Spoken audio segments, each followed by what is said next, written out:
మాజీ మంత్రి అనిల్ కుమార్ మాట్లాడుతున్నారు. లైవ్ చూద్దాం. ప్లేస్ నువ్వే డిసైడ్ చేసుకో, టైం నువ్వే డిసైడ్ చేసుకో, ఎప్పుడు డిసైడ్ చేస్తావు చెప్పు, మన ఇద్దరం చర్చ కూర్చుందాం.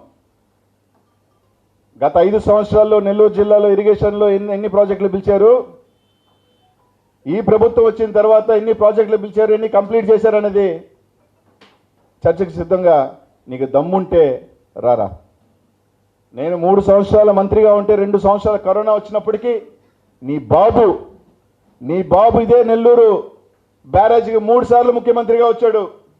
3 సార్లు ముఖ్యమంత్రిగా వచ్చి ఈ సంవత్సరం పూర్తి చేస్తానని 5 సంవత్సరాల టైంలో కనీసం నెల్లూరు బ్యారేజ్, సంగం బ్యారేజ్ని పట్టించుకోకుండా దిక్కుమాలిన ప్రభుత్వం మీ ప్రభుత్వం అయితే, జగన్మోహన్ రెడ్డి గారి ప్రభుత్వం వచ్చిన తర్వాత, నేను మంత్రి అయిన తర్వాత, నువ్వు నీ అబ్బా నీ వెనకాల మాట్లాడే నాయకులు కరోనా టైంలో ఒకడు హైదరాబాద్లో కూర్చొని ఇళ్లలో కూర్చొని బయటికి రాన టైంలో కూడా ఉన్న చిక్కుముళ్ళన్నీ, కాంట్రాక్ట్ చిక్కుముళ్ళన్నీ విప్పి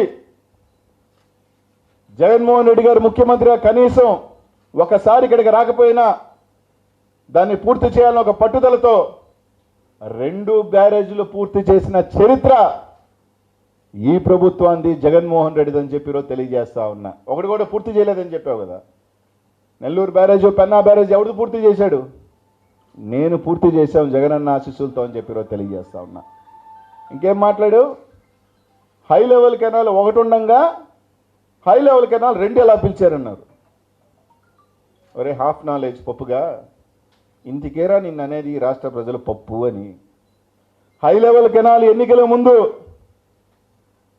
మీ వాళ్ళకి టెండర్లు అప్పగించేదానికి 4% ఎక్సెస్తో టెండర్లు మీరు పిలిస్తే, ఈ ప్రభుత్వం వచ్చిన తర్వాత అదే టెండర్ని రివర్స్ టెండరింగ్ పెట్టి దాదాపు 9% లెస్, అంటే దాదాపు 40 కోట్ల రూపాయల తక్కువతో ఆ పనులు టెండర్ పిలిచి 40 కోట్ల రూపాయల ఆదాతో ఆ పనులు పిలిచిందిరా ఈ ప్రభుత్వం.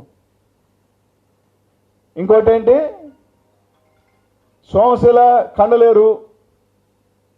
ఈరోజు మనం వర్షం వచ్చినప్పుడు మనకున్న తక్కువ టైంలో కండలేరుకి ఎక్కువ నీళ్లు తీసుకోవాలన్న ఉద్దేశంతో ముఖ్యమంత్రి గారు దాన్ని 2 డెవలప్ చేసి, ఎందుకంటే కండలేరు మనకున్న కెపాసిటీ 68 కెపాసిటీ అయితే ఈరోజు మనం దాదాపు 58 నుంచి 60 దాకా నింపుకోగలుగుతాం.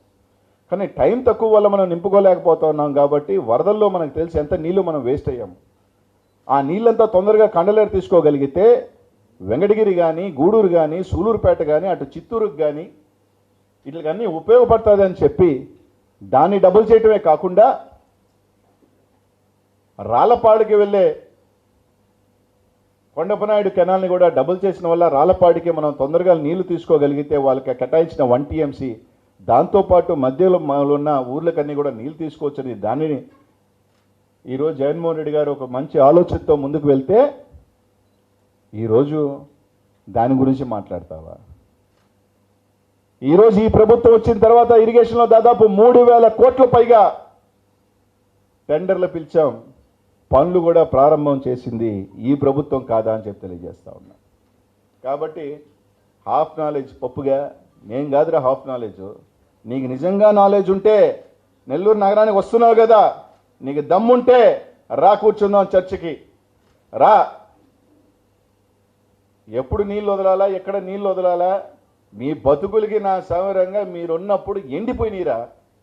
సోమశిల డ్యాము 3కి దిగింది. నీళ్ళు వస్తే కదా మీ బతుకులకి, మీరు ఉన్నప్పుడు వర్షాలు వస్తే కదా. ఈరోజు ఈ ప్రభుత్వం వచ్చిన తర్వాత రైతాంగానికి 2 కార్లు నీళ్ళు ఇస్తున్న ప్రభుత్వం ఈ ప్రభుత్వం అని చెప్పి ఈరోజు తెలియజేస్తా ఉన్నా. కాబట్టి నీ నోటికి వచ్చినట్టు ఈరోజు ఛాలెంజ్ చేస్తా ఉన్నా. నువ్వు రాష్ట్రం అంతా పాదయాత్ర చేయడం దేవుడు ఎరుగురా. ఫస్ట్ నువ్వు మందలగిరిలో పోయి గెలువు. ఊరంతా గెలిచే దేవుడు ఎరుగు. నీ పరిస్థితి మందలగిరిలో లేదు. కాబట్టి నీకు నోటికి వచ్చినట్టు జగన్మోహన్ రెడ్డి గారిని నీ బతుకి జనాలు వచ్చే పరిస్థితి లేదాడ. ఎంత తోలుకున్నా వాడి ఆయన చూస్తావు నా సారంగా ఆ పప్పుగాడిని అని చెప్పి నా సారంగా వచ్చిన 50 మందికి 100 మందినో తోలుకొని సెల్ఫీలు ఇచ్చుకునే పరిస్థితి నీది. జగన్మోహన్ రెడ్డి గారు పాదయాత్ర చేస్తే తండోపుతండాలుగా జగన్మోహన్ రెడ్డి ఊర్లలో నుంచి వచ్చి కలిసి వాళ్ళ సమస్యలు చెప్పుకొని వాళ్ళ ఇది చెప్పుకునేవాళ్ళు. మీ బతుకు తోలుకునే పరిస్థితి. అందుకే సాయంకాలం 4 గంటల నుంచి స్టార్ట్ చేస్తే 6 గంటల తర్వాత జనాలు అవసరం లేదు, చీకటి పడిపోద్ది, ఎంతమంది ఉన్నారో తెలియదు. కాబట్టి ఆడ పోగు వేసుకొని ఒక 200-300 మందితో నడక కూడా చూసేవాళ్ళేదో పరిగిస్తున్నట్టుంది. డింగ అంటే ఇటు ఊగత వెళ్ళి 9 గంటలకల్లా పోయి కాళ్ళు ఎత్తేసి పడుకునేసి మళ్ళీ రేపు సాయంకాలం కదా మళ్ళీ మనం పొద్దున్న ఎప్పుడు నిద్రలేస్తామో తెలియదు కదా. ఇదిరా నీ పాదయాత్ర? నువ్వా జగన్మోహన్ రెడ్డి గారిని విమర్శించేది?